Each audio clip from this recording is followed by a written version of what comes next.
Okay? It's not from the Kepala Sekola, but we teachers are the ones there, okay? In the ground level. So you can do that. And if you want them to use iPad, for example, maybe you can start, but have it only palan-palan. Maybe grade 1 can do it every Monday, chonto. 1 hour only. Grade 2, have a schedule. 2 hours. Do it gradually. Hello, secondary? Bebas kan? Secondary, bebas? Correct. Oh no? Are you not using gadget in the secondary? Sometimes. Okay. If you are using sometimes, then have a schedule on that so you can make it more orderly. More orderly. Okay? Now, this was my question a while ago and you said no already about that. Now, this is think and work scientifically if you are teaching science. Think and work religiously if you are teaching agama. Okay? Thinking and working nationally, but patriotically. Bapa. Hello. It's okay, yeah? So, they need to do all this. Critiquing, improving, conjecturing. It is also okay if they ask questions to you. Okay?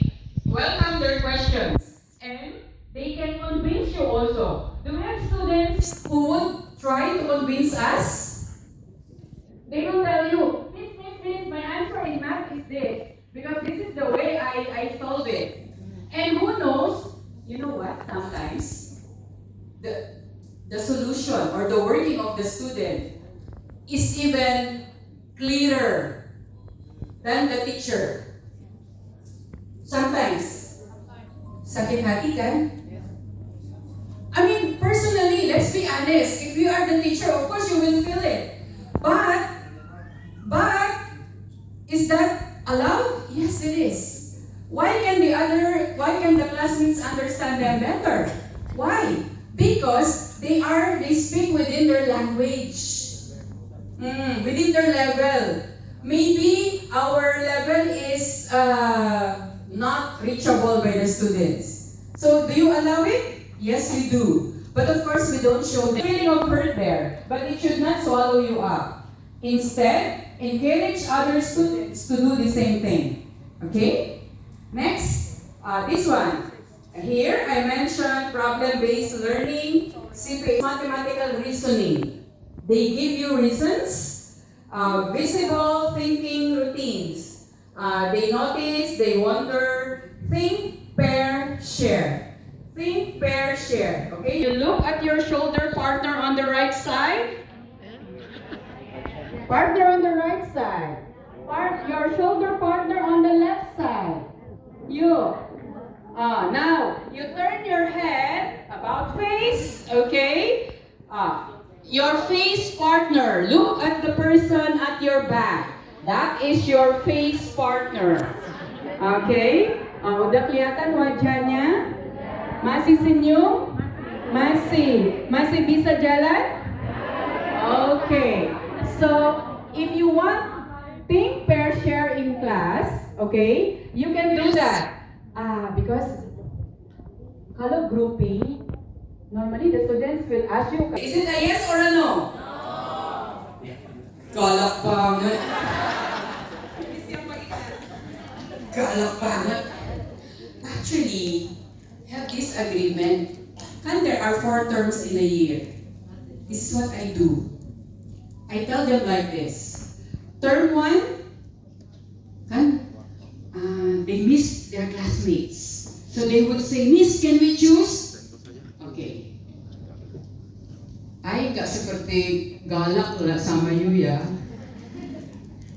I say like this, okay, I will allow you to choose on the following conditions. Number 1, I don't want to hear any complaints. 2, what are the complaints that I don't want to hear? That she's the only one working.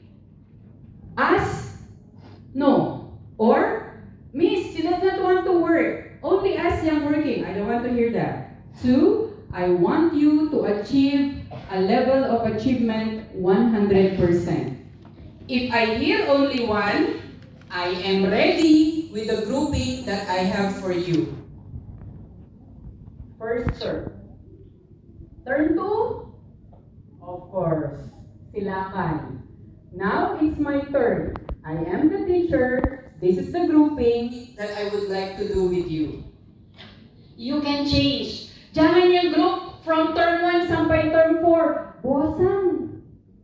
Change. Every term. You agree? Jangan by semester juga kalaman. Okay? Why? Why do you need to change the grouping? So they learn how to work like what you better like the work that's given to you. Otherwise, our life will be miserable.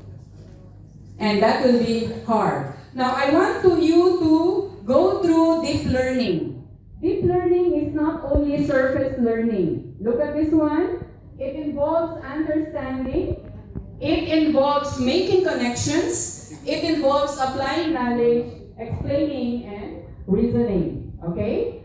Characteristics, we did this a while ago. Conceptual are the terms. Making connections, reasoning and justification. Ito yung the one in red, yung paling painting. Transfer of learning. There are many teachers who can be the smartest in the world. Tapi, akhirnya, the students would say, we don't understand anything. True or false? Masalah niya apa? Transfer of learning.